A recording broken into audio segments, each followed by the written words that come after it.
Hey everybody, welcome to Que Golazo. We have a great episode for you. Happy Thanksgiving. By the way, we have Sam Mewis, a one-on-one with a United States women's national team midfielder and Man City star as we look ahead to the team's game against the Netherlands. And Sandra Herrera from CBS Sports joins us to break down all the analysis as we look ahead to that game. Stay tuned because here it is.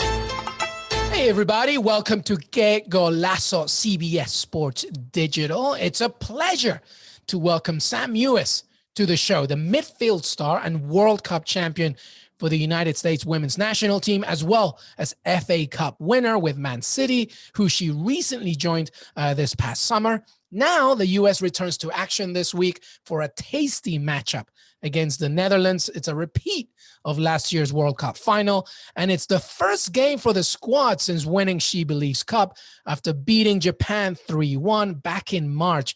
My God, Sam, that seems like years ago, to be honest. Sam joins us to discuss the national team as they wrap up 2020, her life in the UK, and much, much more. Sam Mewis, welcome to Que Golazo and CBS Sports. How are you? Hi, I am good, thanks. Thanks for having me on the show. Absolutely. As I mentioned, my God, She Believes Cup was this year. It feels like it was 5 years ago. I know. Does it not feel for you? It does. It feels like it was so long ago, but as soon as we all got back together here, it felt like no time had passed. So it's been really great to see all the girls. Well, that was actually my first question. You're reading my mind about reuniting with the national team. So it feels just basically you're back with the family. Did it feel good? Yeah, it felt really good. Literally back with the family, as my sister's here as well. But yeah, it's been great to just be out on the field with them. Obviously, we have some pretty strict protocols for safety, so we can't hang out too much outside of the field. But it's been awesome to just see everybody get reacquainted and to get to play with everybody again. It's been awesome. How many times have you been to the Netherlands? Is this your first time, or you must have done it before, right? Or no? Oh my gosh, I actually don't know. I'm trying to think if I've been here once before, but I can't remember.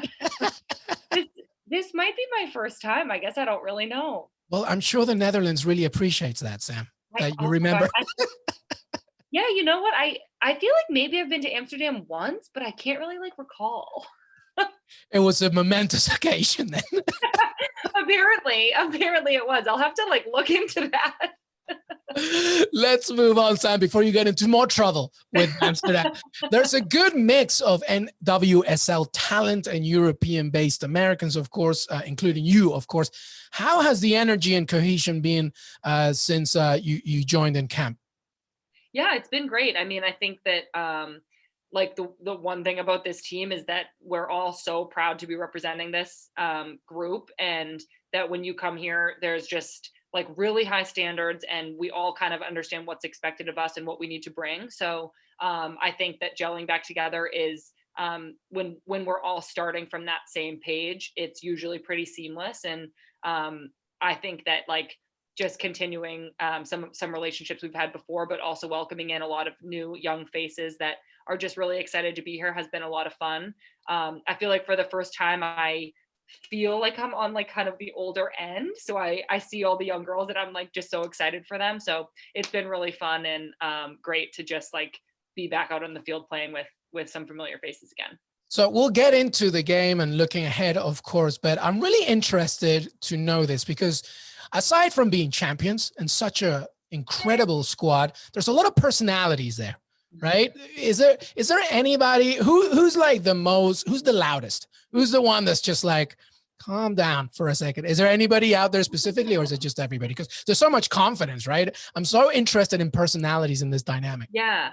Well, I think big personalities. I mean, Crystal is just a ball of joy, so much energy, so much fun, always laughing, always dancing, friends with everybody. She's just the energy. And then I think Kelly is another big personality, just always intense, always talking, always solving problems out there, really just a big person all the time to have around, which it's so fun to be friends with both of them. It's just always a good time and always exciting. So Crystal Dunn and Kelly O'Hara are the ones that are, yeah. Who's the troublemaker? Rose and Sonnet have a little mischievous streak in them. Like, I think Rose is like kind of always on like a little prank war with somebody. Like her and Sana, you just see them and you know they're up to no good. But usually I'm like with them and like trying to keep them in line. Well, you, obviously, Rose Lavelle, now your teammate at Man City as well. So you got to make sure that you keep her in line as well. Exactly. Don't get her in trouble in Manchester, right? That's the last thing you want to do. Exactly. All right, Sam. Listen, it may be a friendly, but I'm sure the Netherlands want some redemption, especially now that they're at home. How do you feel about this opponent? Sadly, no Viviane Miedema, just a tremendous striker. I believe there's an injury there, but they're still a very powerful squad. What's it like playing against the Netherlands? Yeah, they are such a great team. I've only had the experience the one time in the World Cup final. And to be honest, it was such a hard game, but it was so emotionally like exhilarating that I kind of feel like I've like blacked out part of the memory.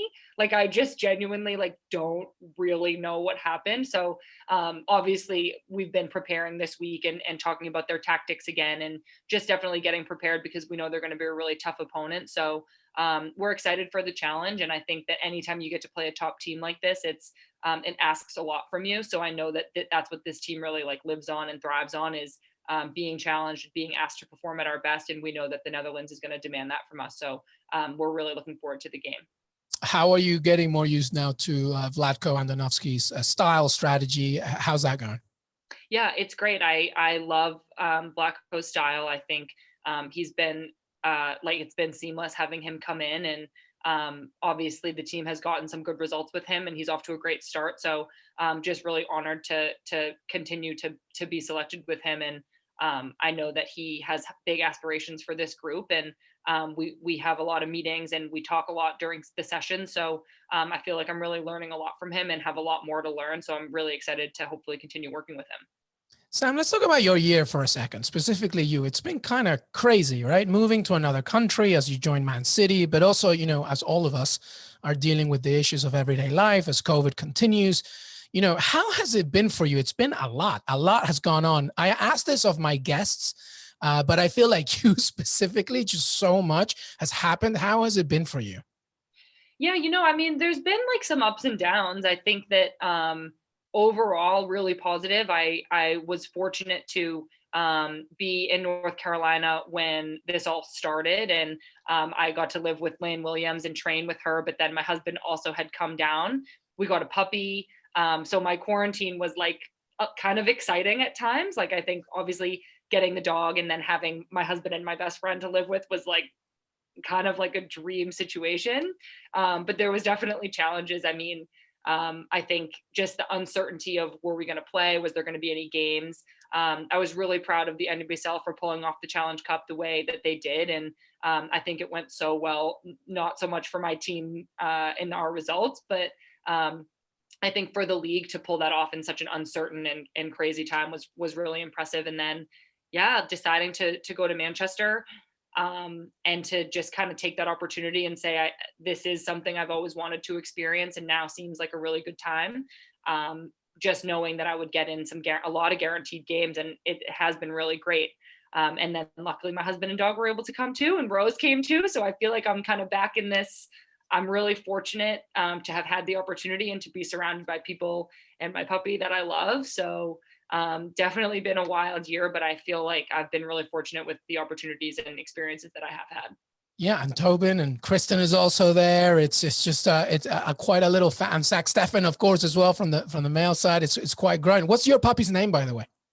His name's Finn. He's a little Cavapoo, and I don't even know that I was a dog person before we got him, and I literally love this dog so much. Because you've mentioned Finn more than your husband, so I feel like I know. But my husband would do the same thing. We're mutually just so obsessed with the dog. Oh, that's so great. That's really great. And as you mentioned, especially in a quarantine year, there's so many issues. Sometimes a dog gives you that mental therapy that everybody needs. It's just really great to see. Listen, let's talk a little bit more about Manchester. How is it living there? How do you like it? Especially you mentioned obviously a little bit closer family and friends. How is it? Yeah, it's been great. soccer aside, which has been awesome, like the facilities, the team, the girls are all so great. Manchester's a really cool city, and obviously we're still like in a lockdown right now, so we're not fully able to experience everything about the city, but what we can experience has been great. I don't even mind the weather. I feel like we've had a lucky streak with the weather, and like I said, I'm fortunate to have some family there and Rose there with me, so I have no complaints. I'm really enjoying it. How's your Mancunian accent? Can you do it? Can you figure it out? Do you get it? No, I can't figure it out. I don't want to try because it'll be so embarrassing. But I think that I've like learned some of the lingo, and I'm like starting to pick up on that a little bit. Just listen to Oasis a lot. That's exactly Yeah. like. Listen, let me ask you about the WSL. It's such a growing league. It's such a good league, strong league. You mentioned obviously, the Manchester Derby 2-0, but there's just talent everywhere, and there's so much more popularity, and rightly so, not just because of the World Cup, but also just everything that the league itself is doing. How do you feel about the WSL? What are your initial impressions as you've been there now a few months? Yeah, I mean, I feel like it's been really competitive. I think that my team has been like such a joy to be a part of. I have felt really welcomed into the team, and I feel like I became fast friends with a lot of the girls. And then I think that we have so much potential, and I'm really excited for us to continue to develop and explore that. But our games have been difficult. I mean, we have had a bunch of ties actually. And I think that just goes to show really how competitive the league is. So I definitely am a fan of the league, and I think that you're like you said, it's growing and has a lot of really talented players in it on all of the teams. So I'm excited to keep our campaign going this year and hopefully start really pulling out the wins. Would you say that the derby was the toughest one? I mean, you were leading, and then Manchester United came back in that game. How was playing in that? Yeah, it was like great competition. I think that the derby always has like such like animosity and intensity built up before it, and I definitely like learned to pick up on that. And I think that playing in that game and then having that result happen really just made me all the more in tune to that rivalry. So definitely excited to have another chance to play them later in the year. And I think that they were a great team, and that rivalry is one of the reasons like why I came overseas. I think experiencing something like that is like I still say soccer, but like in this setting, it's such like a football thing, like the rivalry between Man City and Man U. It's like something like you get to experience it in that culture.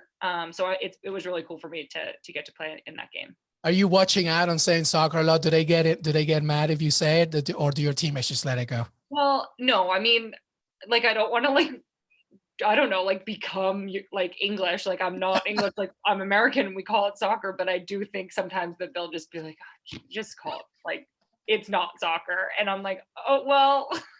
Well, you know what's funny? The English are actually the ones that actually created the word soccer. So it wasn't. Oh, good to know. Yeah. So it's not an American thing. Way back, actually, they were the ones that told Americans, listen, you call it soccer, we'll call it football. So the next time they give you trouble about it, Tobin Heath really knew what she was doing, right? When she said Manchester's really red, right? She was just trying to like add a little spice to the drama.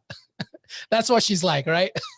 Well, yeah, I mean, I love Tobin, but yeah, it's the rivalry. She's got to believe what she's got to believe, but we'll see what happens when we play them again. Absolutely. And it was a really, really good game. Two really good teams just revitalizing that rivalry, of course. Listen, let me ask you about Thanksgiving, because it's coming up, obviously, as this episode comes out.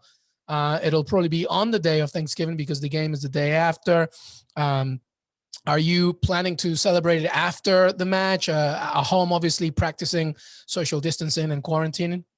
Yeah. Well, so luckily my sister is in this camp with us. I don't know exactly what we're doing as a team for dinner, but I think that like so many people unfortunately aren't getting to see their families for the holidays this year because of COVID. But it came as this like little happy surprise that Christy and I were going to actually be together for Thanksgiving. So we'll probably try to like FaceTime our parents, and then I left my poor husband home in Manchester with the dog by himself for Thanksgiving. So we're going to celebrate on Saturday. And then I think hopefully if lockdown lifts and I'm able to celebrate with some of the Americans in Manchester, we would love to do that. We'll just have to see what the protocols are and what's safe. Right. So you follow the protocol, but maybe a little visit with Zach Steffen. But I think that it's your husband, Pat, that's going to be doing most of the cooking, right?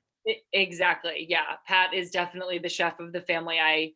Occasionally it will be like my turn to cook, and he'll kind of like sit there and like watch me.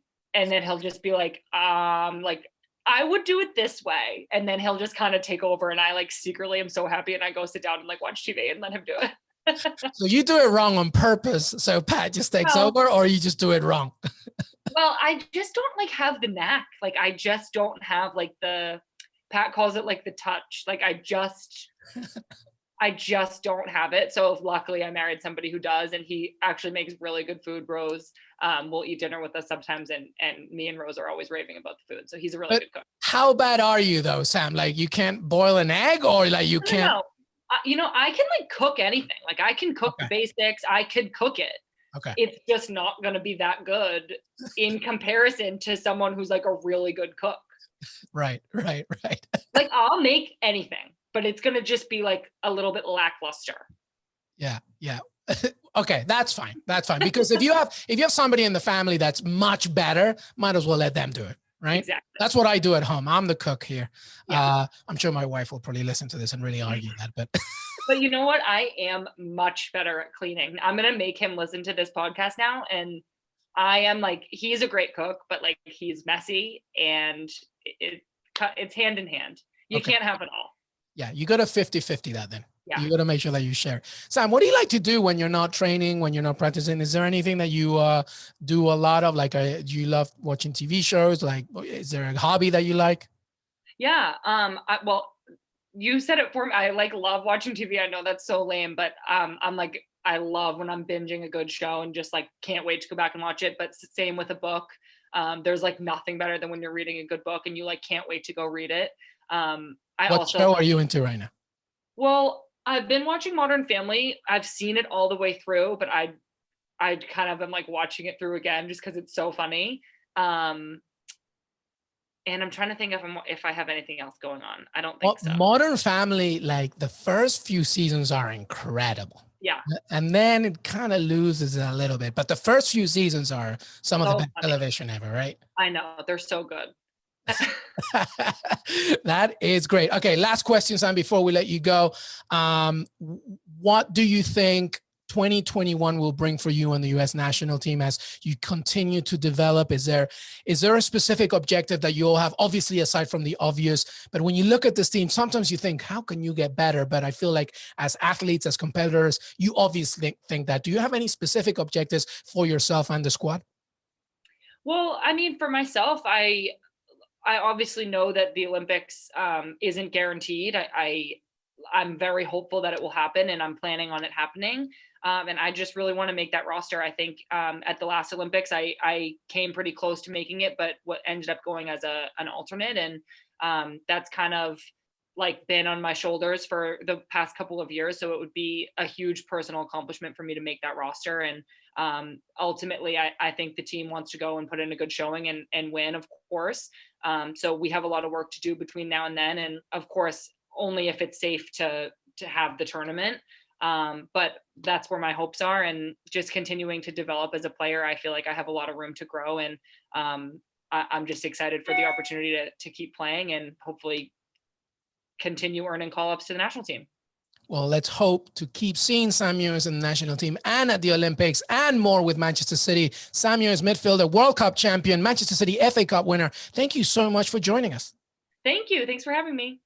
Happy Thanksgiving. Happy Thanksgiving.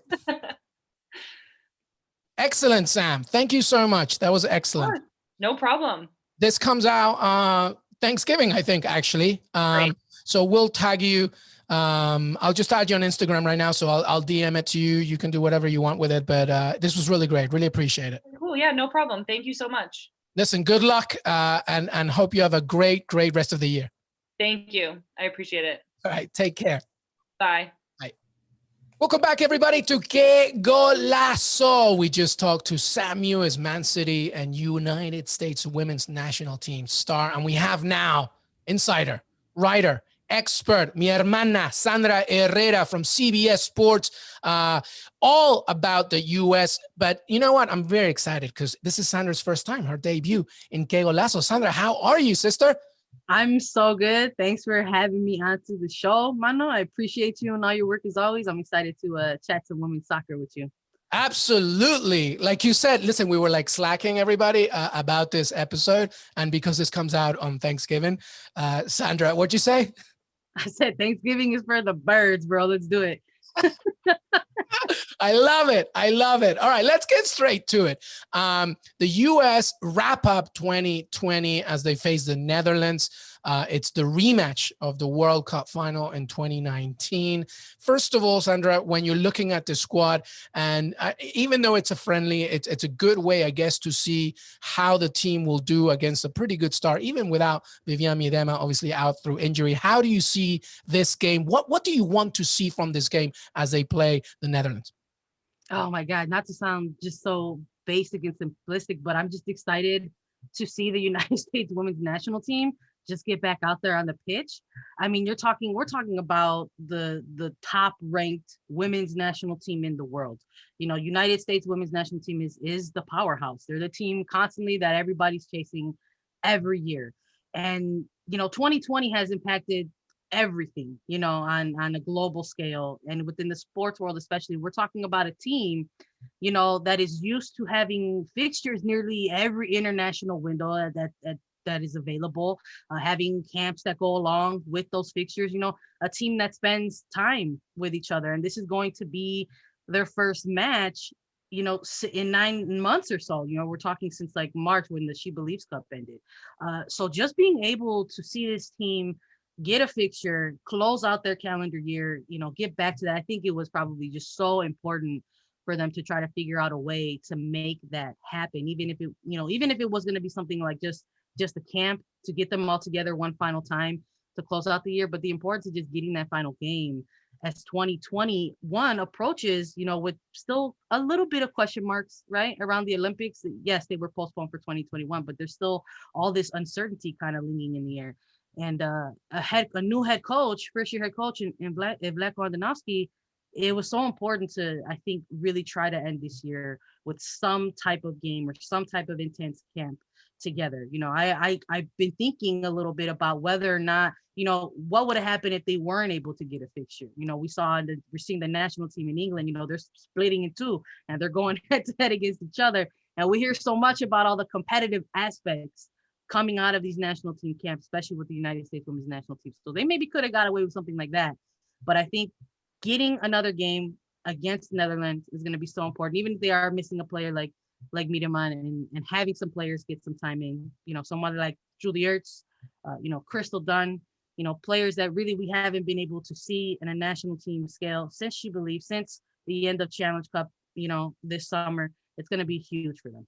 Yeah, absolutely. And you raised a few good points, which actually Sam talked about as well. Just the fact that they're all together again is nothing but good, because it once again builds that collective unity, et cetera. And they are the best team in the world. They have to be together at the very least to wrap something up. All right, let's talk about the actual squad.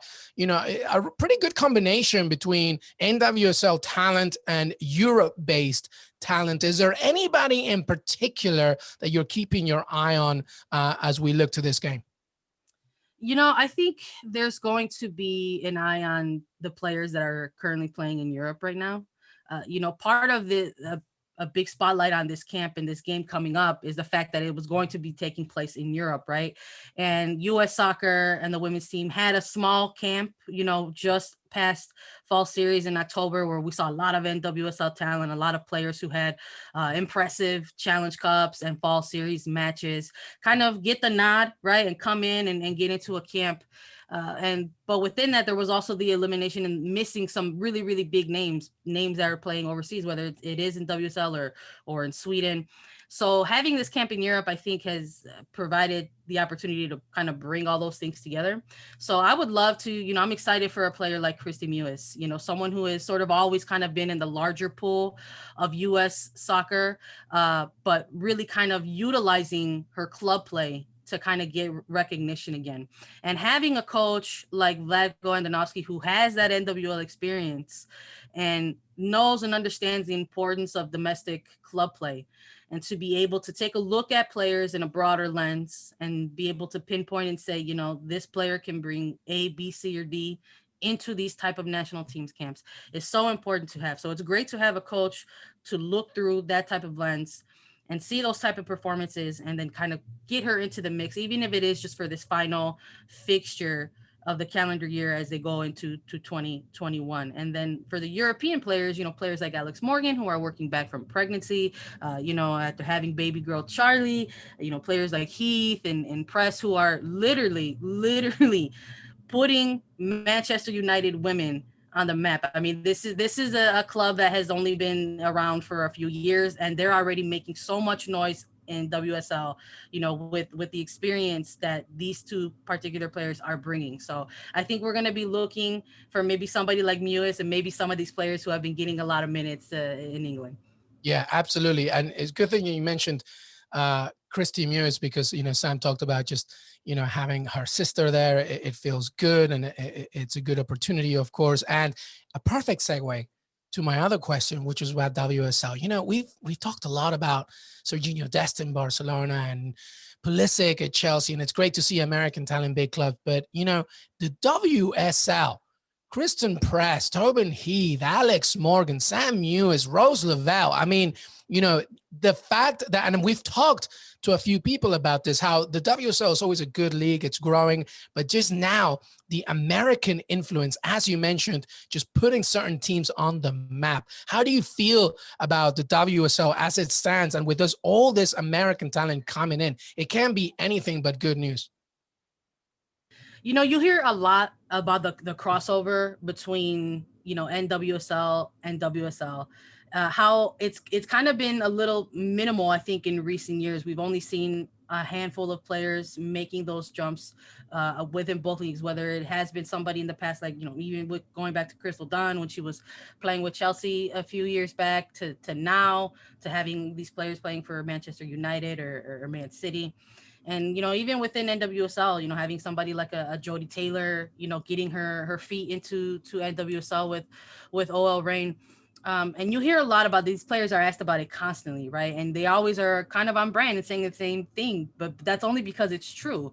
We hear a lot about the prospect of growing the women's game, and you do that by developing and continuing developing your soccer. And you really, really get the best way to do that when you start jumping into other leagues and playing different styles.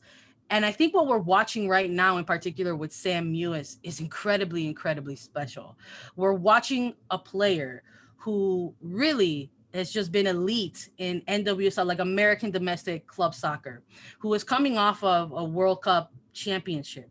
And we're watching her, being, integrating into a club like Manchester City, a team that's not a stranger to performing at the high level, right? This is a team that wins the cups, it performs in Champions Leagues.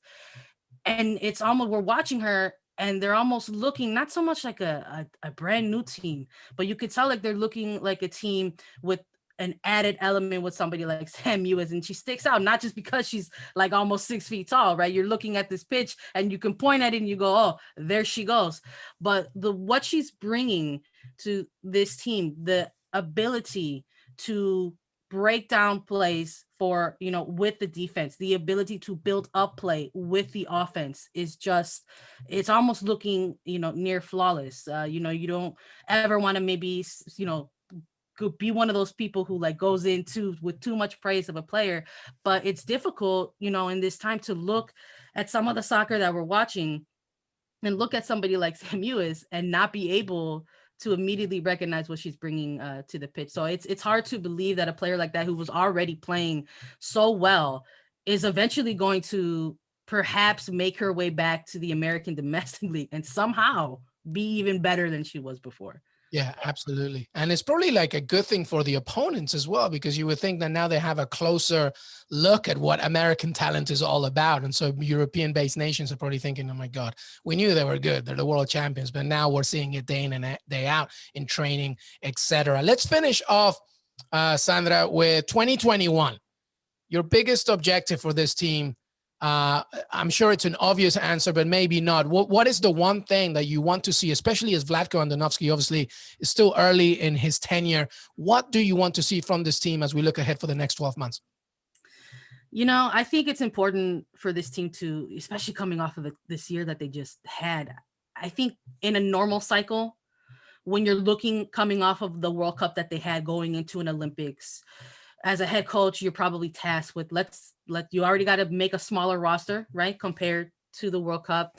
So you're already thinking in the back of your mind, I'm probably going to keep a huge cluster of what we had going on in the World Cup into the Olympics, right? You're going to ride that momentum. There's very rarely a huge shakeup, right? When it comes to that, in terms of having to whittle down your roster. But then having a year like 2020, the completely unpredictable year that sort of just threw a wrench into everything. We're kind of going into this next phase now where for maybe somebody like Vlatko Andonovski was going to be looking at towards the next cycle already, but he's still sort of stuck in this previous cycle.